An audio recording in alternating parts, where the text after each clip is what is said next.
ব্যাখ্যা তাফসীর শেখেন এবং হাদিস শরীফও শেখেন।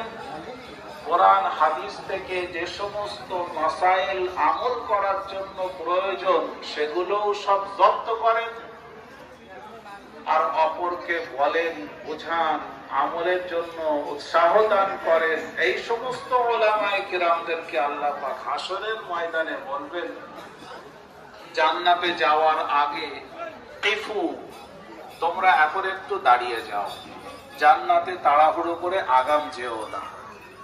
দেখো তোমাদের সঙ্গে কাঁধে কাঁধ মিলিয়ে যারা সহযোগিতা করেছে, যারা তোমাদের সমর্থন করেছে, যারা তোমাদেরকে ভালোবেসেছে, এই কাজে যারা তোমাদের আপন হয়েছিল,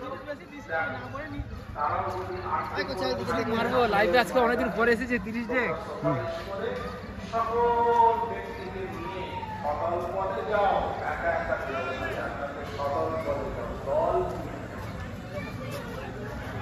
হাতের মতো 10 জন লোকের একজনকে বড় দল, বড় একটা গ্রুপ, বড় একটা জামাত সাথে নিয়ে জান্নাতে যেতে পারে।